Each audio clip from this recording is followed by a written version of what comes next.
Hi friends, అందరికీ జై హింద్.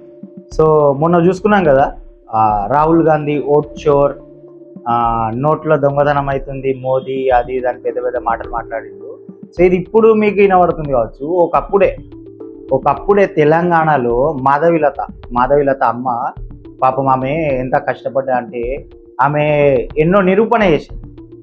ఓట్లు దొంగతనం అవుతుంది చూడండి అని ఎప్పుడో చెప్పింది. సో ఆ వీడియో ఒకసారి చూడండి మీరు.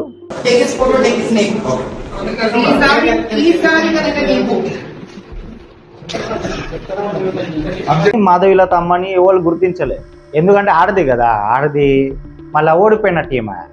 ఒకవేళ గెలిస్తేనేమో అప్పుడు అందరు బయటపడుతుండే, అప్పుడు అందరు అంటుండే ఏ ఓట్ల దొంగతనం అయింది, ఫేక్ ఓట్స్ పడ్డాయి, అది ఇదని అప్పుడు మాట్లాడుతుండే. గెలిస్తే అప్పుడు బీజేపీ తెలంగాణలో గెలిస్తే అప్పుడు మాధవిలతనే గేమ్ చేంజ్ చేసింది, అది చేసింది అని అంటుండే.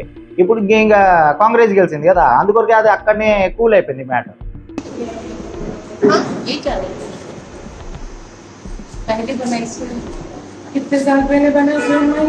సో ఆ అమ్మ నాకు ఇప్పుడు గుర్తుకొచ్చింది. ఓట్ చూడని ఇప్పుడు నిన్న మొన్న ఈ రాహుల్ గాంధీ పెద్ద పెద్ద మాటలు తప్ప, ఒకప్పుడే ఓల్డ్ సిటీలో ఒకప్పుడే ఆ అమ్మ ఆ ఏరియాలో ఒక ఆడదై ఉండి ఆ ఏరియాలో అట్లా నిలబడు అమ్మని ఒక నిజం చెప్తున్న ఒక శ్రీ రూపమే, ఒక శక్తి రూపమే. అది అంత పవర్ ఆ అమ్మకు. అండ్ డెఫినెట్లీ ఇవాళ కాకుండా రేపన్నా ఆ అమ్మ గెలవాలని, మాధవిలత గెలవాలని రియల్ నా మనస్ఫూర్తిగా నేనైతే కోరుకుంటున్నా. అండ్ మీరు కూడా చూడండి, అమ్మ పాపం చాలా ఓల్డ్ సిటీలకు నాకు తెలిసి ఒక్కొక్క మొగోడే ఓడు, ఒక ఆడది అంత ప్రయత్నం చేస్తుంది. బీజేపీ కోసము ఓట్లని చోరీ చేసి బీజేపీకి అధికారం కట్టబెట్టింది అనేది రాహుల్ గాంధీ కీలకమైన ఇంపార్టెంట్ పాయింట్.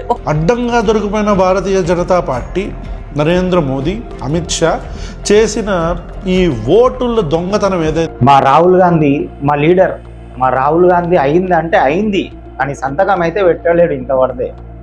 అఫిడవిట్ మీద సంతకం పెట్టా అంతే, కానీ అయింది. ఇక మా వాళ్ళు కొంతమంది మహాభక్తులు ఉన్నారు, మా రాహుల్ గాంధీ నమ్మేటోళ్ళు, మా సొంటోళ్ళ గురించి చెప్తున్నా. సో మా సొంటోళ్ళు మా రాహుల్ గాంధీ నమ్మేటోళ్ళు వాళ్ళైతే మహాభక్తులు. ఇంకా ఊరికే కంగనగంటే అక్కడ భజన ఉంటుంది, అది మా ఊళ్ళో భజన ఉంటుంది. ఎందుకంటే మేము నాస్తికులం, మేము దేవుళ్ళని నమ్మం, బీజేపీని అస్సలు నమ్మం, బీజేపీ కార్యకర్తలను కూడా నమ్మం. ఓన్లీ మేము రాహుల్ గాంధీనే నమ్ముతాం అంతే. రాహుల్ గాంధీ ఎట్లా చెప్తే అట్లా.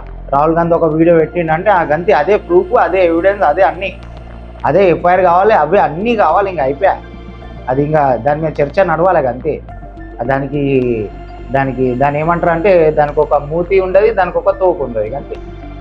ఇక మేము గసంటోళ్ళం, మేము మంచి వాళ్ళకి మేము సపోర్ట్ చేయం. సో ఫ్రెండ్స్, మాధవిలత పాపం ఆ అమ్మనైతే ఈరోజు నేను ఆలోచించేటప్పుడు ఈరోజు నాకు ఆ అమ్మ గుర్తొచ్చింది. సో అంత డేరింగ్ చేస్తున్న అమ్మకు మాత్రం మొన్న నాకు తెలిసి మొన్ననే వచ్చి గుడి కొట్టినప్పుడు తెలంగాణలో కూడా పాపం మా అమ్మ కూడా ఎంతో కష్టపడ్డది. అది చాలామంది యువకులు కానీ అక్కడ చాలామంది కష్టపడ్డారు. తెలంగాణ యువకులు అంటే అది మాటల్లో చెప్పలేము బ్రో. ఆ పవర్ అనేది షాక్ కొడితే అది కరెంట్ తగులుతుంది తెలిస్తే తప్ప అది మాటల్లో చెప్పలేము. తెలంగాణ యూత్ కానీ తెలంగాణ కల్ట్ కానీ అది మాటల్లో చెప్పలేం. లక్ష్మి ప్రభుత్వం దృష్టికి తీసుకెళ్లారు. హిందూ సంఘాలు జారీ చేసిన 48 గంటల డెడ్ లైన్ లోపే ప్రభుత్వం ఈ నిర్ణయం తీసుకుంది. ఇప్పుడేమో రాహుల్ గాంధీ చెప్పిన తప్ప ఒకప్పుడే మాధవిలత చెప్పింది అన్నట్టు నాకు గుర్తొచ్చింది, అందుకొరకు ఈ చిన్న వీడియో. ఓకే ఫ్రెండ్స్, ఈ వీడియో కింద జై హింద్. ఒక సన్యాసి పరిపాలిస్తే ఎలా ఉంటుంది, ఒక సన్నాసి పరిపాలిస్తే ఎలా ఉంటుంది అంటానికి ఉదాహరణ మన యొక్క యూపీ ప్రభుత్వము, తెలంగాణ ప్రభుత్వాలే ఉదాహరణ.